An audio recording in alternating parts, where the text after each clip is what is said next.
வணக்கம். நான் உங்கள் அன்பான சயின்டிஃபிக் வேதிக் அஸ்ட்ராலஜர் அஸ்ட்ரோரஞ்சி பேசுகிறேன். நல்லது நினைப்போம், நல்லதே நடக்கும்.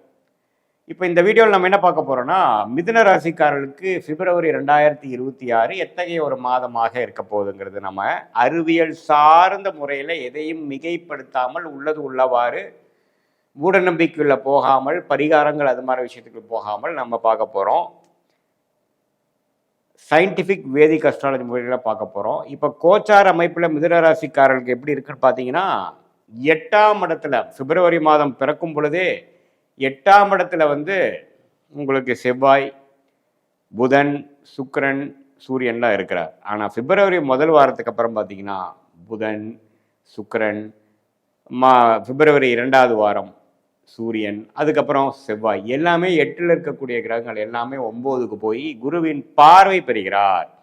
ஸோ கடந்த ஜனவரி 20ஆம் தேதியிலிருந்து உங்களுக்கு சில சில ஒரு தயக்கங்கள், வாழ்க்கையில் சில இடைஞ்சல்கள், சில ஸ்ட்ரெஸ் எல்லாம் உங்களுக்கு வர மாதிரி இருந்திருந்தால் பிப்ரவரி ஃபர்ஸ்ட் வீக் முடிஞ்சதுக்கப்புறம் படிப்படியாக இன்னும் கொஞ்சம் ஸ்மூத்தாக, இன்னும் கொஞ்சம் டெவலப்மெண்ட் ஓரியன்டாக, இதுவரை உங்களை உபாதைகள், கொஞ்சம் உடம்பு உபாதைகள், மன ஸ்ட்ரெஸ்ஸு, மென்டலாக கொஞ்சம் நாட் ஆல்ரைட்டுங்கிற மாதிரி சில விஷயங்கள், கொஞ்சம் ட்ராவலிங்கில் ஆகி டயர்ட் ஆகுறது.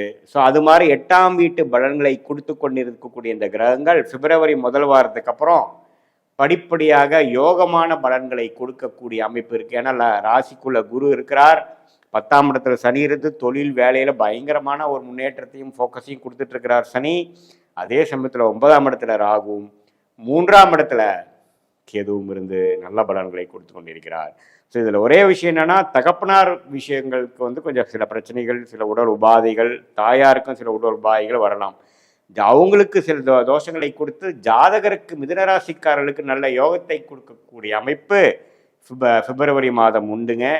ஸோ 8ஆம் வீட்டில் இருக்கக்கூடிய லக்னாதிபதியாகிய ராசி அதிபதியாகிய புதனே பார்த்தீங்கன்னா பிப்ரவரி செகண்ட் வீக்கில் 2வது அந்த 9ஆம் பாவம் என்று சொல்லப்படுகிற யோகஸ்தானத்துக்கு போய் ராகுவோட பக்கத்தில் போனாலும் குருவின் பார்வை பெறுகிறார். ஸோ அதனால் எந்த விதத்திலையும் பெரிய பாதிப்புகள் இல்லை.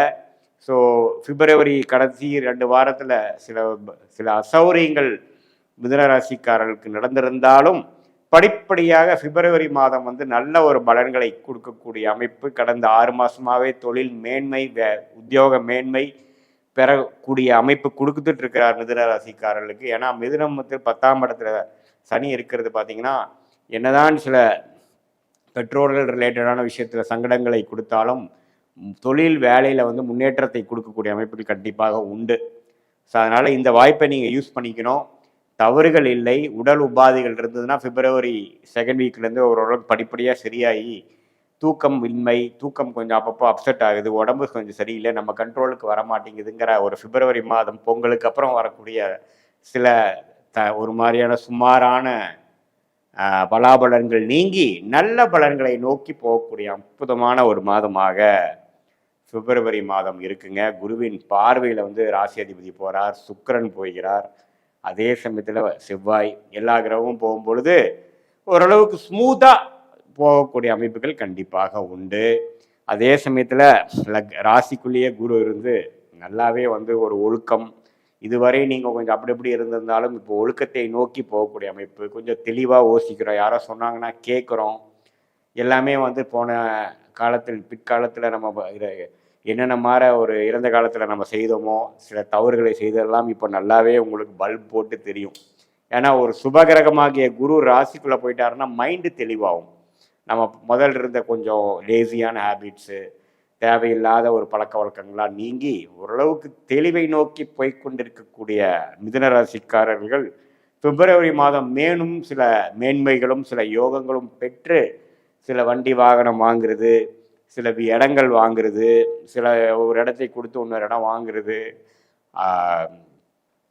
ஆபரணங்கள் வாங்குறது, நல்ல ஒரு தங்கம், சில்வர், அது மாதிரி ஆபரணங்கள் வாங்குறது, காஸ்ட்லியான ப்ரிஷியஸ் மெட்டல்ஸ் வாங்குறது, இது மாதிரி சில முதலீடுகளை செய்யக்கூடிய அமைப்புகள்லாம் கொஞ்சம் படிப்படி வருது. அதே மாதிரி மாணவர்களும் பார்த்தீங்கன்னா இதுவரை கொஞ்சம் ஒரு மாதிரி தயக்கத்தோடையும் கான்ஃபிடன்ஸ் இல்லாதவங்களுக்கு ஒரு கான்ஃபிடண்ட்டாக ஒரு எக்ஸாம் எழுதுறது, காம்படிட்டிவ் எக்ஸாம்ஸ் எழுத ரெடி ஆகிறது, என்ன ஹையர் ஸ்டடீஸ் படிக்கணும் அப்படிங்கிற விஷயத்தில் ஒரு நல்ல தெளிவு பெறுவது, அது மாதிரி நல்ல யோக பலன்கள்லாம் கொஞ்சம் இருக்குங்க.